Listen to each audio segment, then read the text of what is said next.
Hello everyone, welcome to another Ismono podcast.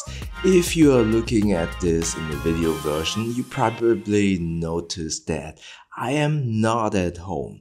And if you are just listening to the audio version, please excuse the subpar audio quality. I'm currently in Thailand, in Chiang Mai, for a Muay Thai camp to be exact. And I have been here for already 13 days, and tomorrow I'm unfortunately flying back home.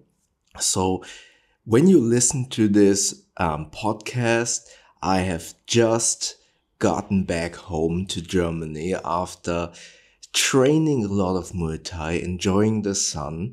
And I wanted to use this podcast to kind of share my experience on this trip. So first and foremost, as I said, I am in Thailand in the beautiful city Chiang Mai, and I'm staying at the camp. It's called the Camp Muay Thai, and I have an accommodation here, a small little room, which, if you are watching the video version, you can see me being in this room. But if you are listening into the audio version, you can probably hear a lot of reverb that I hopefully can kind of remove in post-processing. So let's talk a little bit about this whole trip, this whole journey, and start with the flight. Obviously, I recorded a lot of footage, and I will not do a couple of videos, but I will do one long video about the most important items on this trip, and that video will be a little bit vlog style to also show you my training. So when I flew here, this journey was so exhausting. I'm actually fairly good with long flights, but my limits for flight is around 8 hours, and then I kind of get really exhausted. What I did not anticipate is the processed oxygen really taking a toll on my energy level and my overall mood, let's say that way, because the whole journey was 20 hours long. So I flew from Hamburg to Doha, from Doha to Bangkok, and then from Bangkok to Chiang Mai. And all of the time I was not only inside the plane, obviously, but I was also inside the airport. So during these 20 hours of journey, I did not once breathe natural oxygen. Obviously, I was breathing oxygen, but in the airport or in the airplane, it's always processed, it's kind of filtered, it's air conditioned. And after the second flight, I really noticed it. Obviously, I was also exhausted from the 2 long flights, but in Bangkok on the airport, I really noticed getting a headache. I was drinking so much liquids. I was using my sea salt nasal spray to moisturize my nose. I used eye drops to keep everything moisturized, and I drank a lot of water. I also bought myself the large water bottle, so I was able to fill this up at the water drinking fountain, and then it disinfected the water, but also there is a filter in it because this is the second version. I will probably do a proper review of that bottle as well, but I will mention that in the video because it is an expensive investment, but I thought it was worth it to kind of make sure that if I get water from some drinking fountains, it's 100% clean. Furthermore, 1 or 2 weeks before arriving in Chiang Mai, there was a flood here in the city. So I just wanted to really make sure if I would not be able to get some bottled water, that I could kind of clean it and filter it at the same time. So I bought that bottle, and I will do a proper review as well about that bottle. So the journey was really long. When I arrived in Bangkok, as I said, I really noticed getting a headache of being exhausted, but also breathing this processed air of the air conditioning, of the filtered air at the airport. That was really exhausting. And I I am not a doctor, obviously, but I did notice when I arrived in Chiang Mai, I had such a headache, and I exited the airport and I took in a breath of fresh air. 5 minutes later, my headaches were gone. So that is why I speculate that my headaches came from 20 hours breathing in processed oxygen. So that was a very difficult, exhausting journey of 20 hours. When I arrived at Chiang Mai, one of the two of the apps and tools that were coming in handy were Grab, which is the Southeast Asian counterpart to Uber, basically. But not only can you call transportation, but you can also order food, and you can also order stuff from the supermarket if you want to. But obviously, I would need data. And for that, I actually got the app Saily, which is an eSIM provider. And Saily, as far as I am remembering correctly, is a daughter company of NordVPN. So before going here, I was looking for so many reviews about this app, but all of the reviews, in my humble opinion, were a little bit biased in the way that they were heavily pushing affiliate links.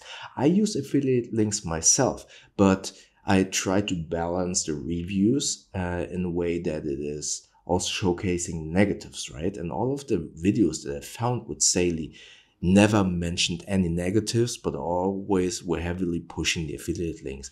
So that annoyed me quite a lot. And in the video that I will make a point of not putting an affiliate link for Saily into the video, because for me, that is a review. It should be an experience or sharing my experience with the app Saily. And what I can tell you is that here in Chiang Mai, the app did work very well, actually. There were some occasions where the reception wasn't that great, but it didn't stop completely. It was just a little bit slow in some areas, especially when I was in the car in the Grab and I was driving on some highways. Sometimes the signal kind of dipped to a very slow crawl, but not to a degree where, for example, I was WhatsApp calling my wife during that drive, and it kind of dropped where there was some latency in the call, but it didn't drop completely. So in that case, I would say Saily for Thailand works very well. However, I saw some reviews on Trustpilot. Is it called Trustpilot? Yeah, on Trustpilot, where people were heavily complaining about reception in some countries. So if you get Saily, I would kind of check out if there are some reviews about Saily in that country. However, I also saw a couple of reviews where they claimed that it wouldn't work. And I would assume if you're not very tech savvy, it could get a little bit difficult to install the eSIM. And more importantly, not only the eSIM, in some countries you need to configure an APN. That can be a little bit tricky. For me personally, it was very easy. You install the app, you purchase however or how much data you want to get. So I purchased 10 gigabytes for 30 days and it cost me, I think it was $10. So it was fairly cheap. And you install the app, then you push the button where it says install eSIM. It goes through the whole process and then installs the eSIM, and you just have to activate roaming for the eSIM and deactivate, and that is very important, deactivate roaming for your main SIM. Because if you do not deactivate roaming for your main SIM, then there is the potential that if the eSIM, the data connection of the eSIM drops, your phone might switch to your main SIM card, and that will get very expensive. So that is very important to remember. Activate eSIM roaming and deactivate the roaming on your main SIM card. So for me, the installation process was very easy. I also wanted to have an eSIM in Qatar, so Doha airport, just because I don't like public Wi-Fi. So I bought 5 gigabytes for Doha, Qatar as well. And on the airport, it worked flawlessly. It worked perfectly. I was able to do a WhatsApp call with my wife when I was in the airport. So really good service with Saily. Personally, I can highly recommend it if you use it in Thailand, in Qatar. But if you get Saily, please first check out if your phone is compatible, and then check out some trusted reviews of the country where you want to visit and where you want to use Saily, just to be sure that it actually works. But to be honest, if you buy, I don't know, like me, 10 gigabytes or even less, it's just maybe if you buy like 3 gigabytes just for Google Maps. I didn't use the 10 gigabytes actually. Then it's only $5. If it doesn't work, then get a locally SIM card. Then you didn't lose that much money if it for any reason shouldn't work. So I can highly recommend Saily. And to continue the story of my journey, because the eSIM was working well, I was able to get out of the airport, order a Grab, and then drive here to the camp. Here at the camp, the reception was very friendly, the room was clean, and yeah, my how you say it, my welcome was really good, and I was able to shower right away, and I was able to go right into training, but I thought, don't overdo it, maybe relax a little bit first, and then on the next day you can go training. And that's what I did. I just explored the street. So I was just walking a little bit to see 7-Eleven. 7-Eleven is like a small little convenience store that is all over Southeast Asia, where you can get everything that you need from drinks, food.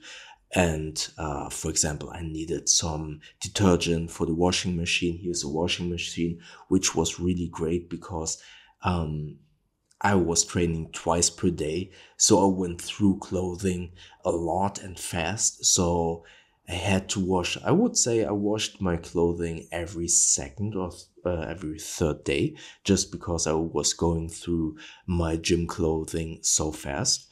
And so I bought detergent at 7-Eleven, got some local food here, and then went back. Jet lag was pretty rough at the beginning, but I took some melatonin gummy bears that worked okay-ish. And then on the next day, I started training. I always did 2 sessions per day. One session is 90 minutes. The first session was at 8:30. And the second session that I went to was at 4:30, but there were 2 more sessions in between. So the second session of the day was at 10:30 and the third session was at 2:30. So overall, if you want to, you are able to go to 4 sessions per day actually. And that was pretty cool, but I thought I wouldn't want to overdo it. But 2 sessions per day was amazing. So the sessions basically start with warm-up, and you do jumping ropes or you run in circles around this really huge camp area. Excuse me. And I did jump ropes. So in Germany, in preparation, or not in preparation, I'm doing this for 1 year actually. I'm doing jump ropes for 10 minutes every single morning. However, the jump ropes here in the camp are weighted. So I think they are about 500 to 800 grams. So I think that's about half a pound. No. Is that a pound? It's a pound. Yeah. 1 lbs. I think 500 grams is 1 lbs, if I'm not completely mistaken. So, and then obviously with the force of it moving around your body, it gets a little bit heavier. So I did not anticipate that was really hard to do these jump ropes, and it gets into your forearms really fast. So in terms of conditioning and in terms of cardio, I was able to do jump ropes for 10 minutes, no problem, but my forearms were really hurting the first time.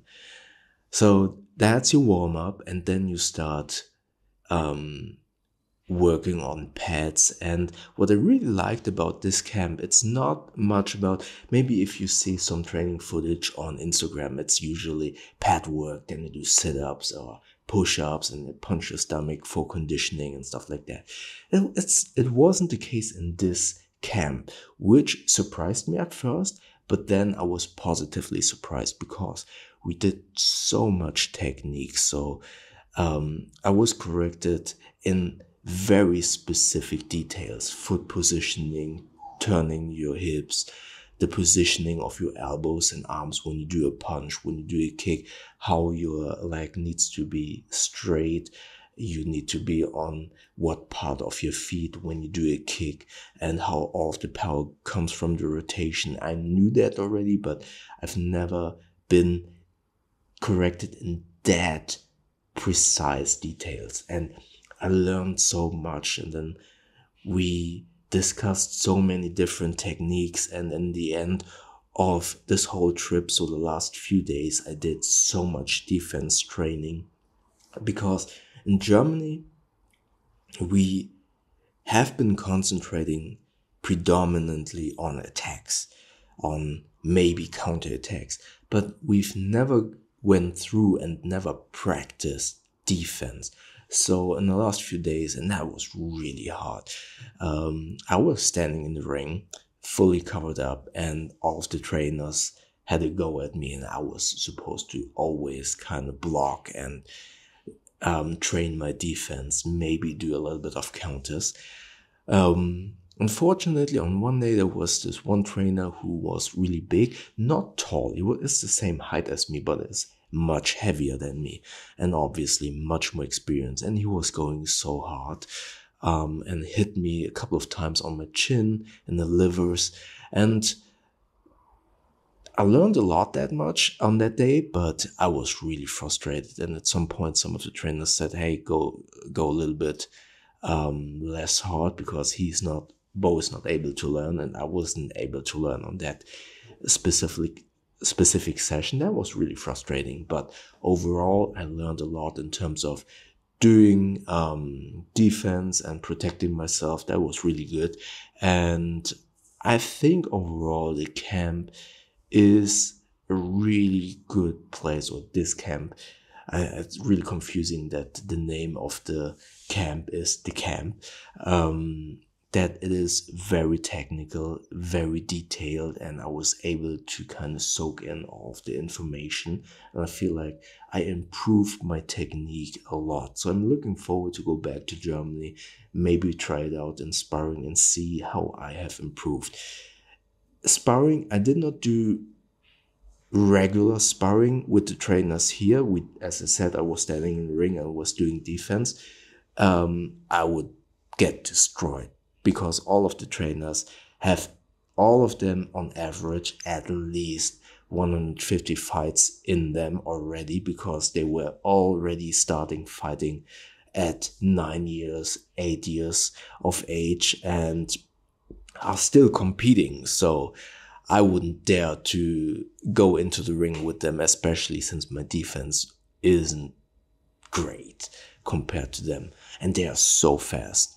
And it is so impressive. And what I really enjoyed about this whole experience in Germany, everyone is taller than me, and everyone has a much longer reach. And now training with people that are the same height as me, it was refreshing. It was really cool.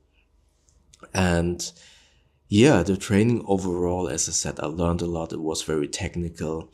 And I will mention this also in the video, but I want to mention it maybe also here in this podcast. And maybe I don't want to start like a political discussion, or a weird ethical discussion or something like that. I'm not sure if that's the right term, to be honest. Sorry if I kind of misdescribe it, because I don't know how to describe it. You see, I was born and raised in Germany, and I feel when I'm in Germany, I feel like a German person. I have a German passport. I was raised there.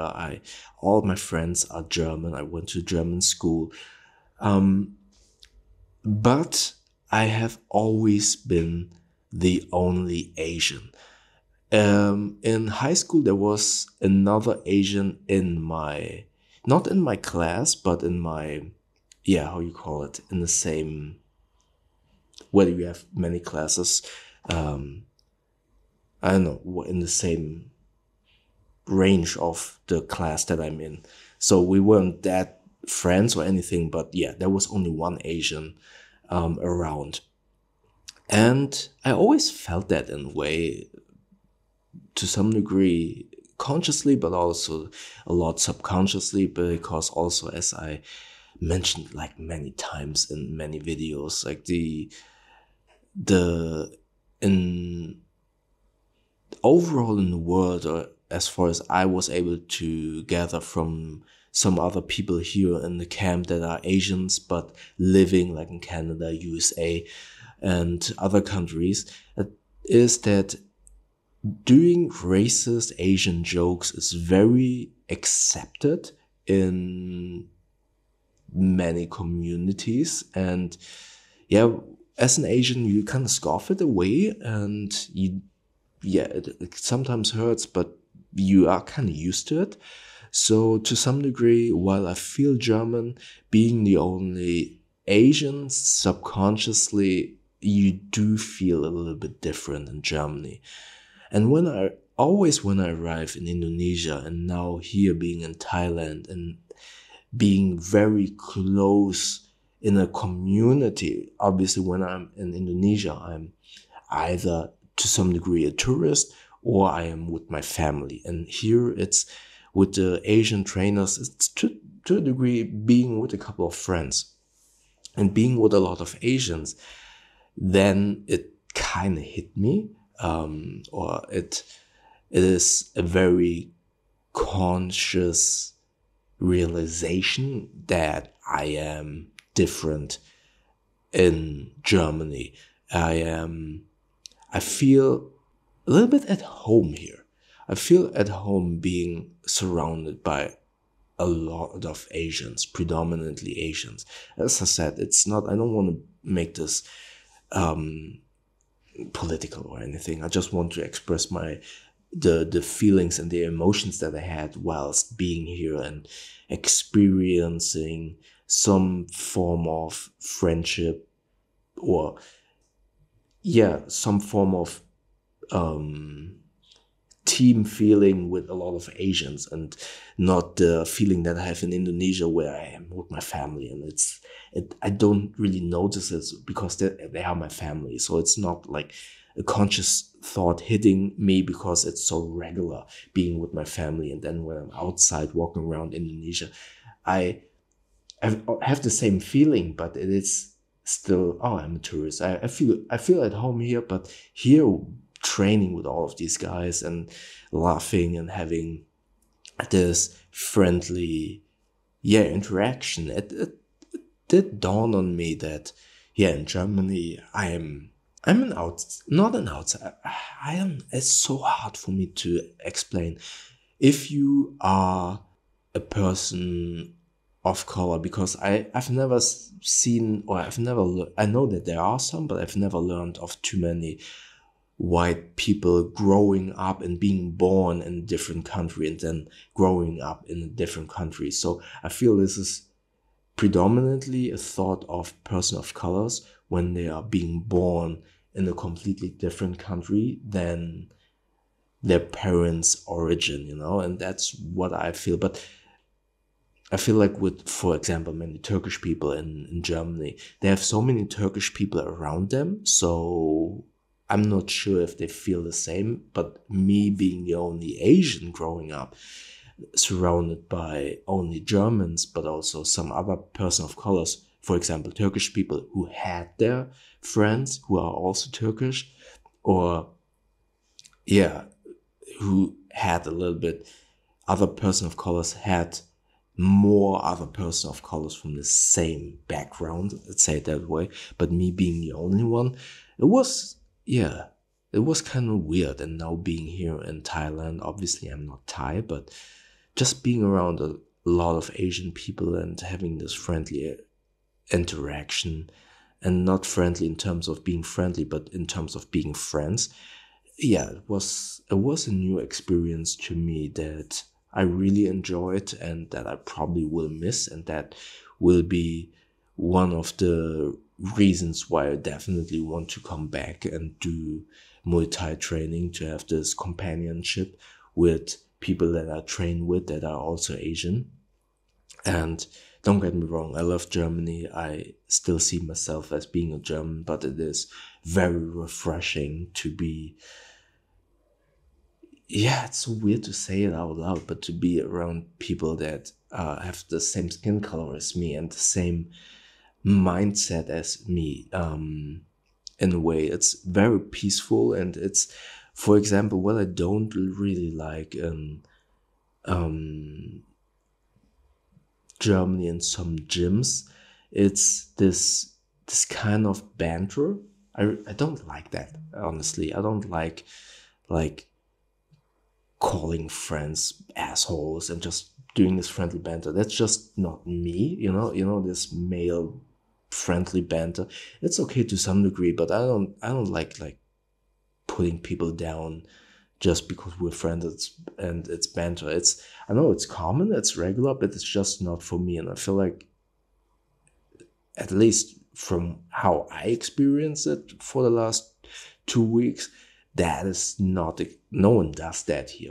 Everyone is friendly, everyone is really respectful, and I really like that. As also, I went to 2 Muay Thai fights, and you see these Thai people killing themselves in the fight.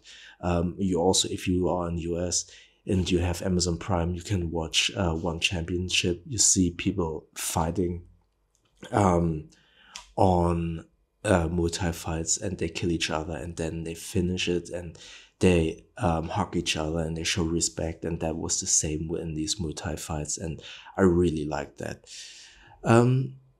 So yeah, as I said, overall, I really enjoyed this whole experience, staying here at the camp, training Muay Thai, and yeah, being around Asians. It was a really good experience. And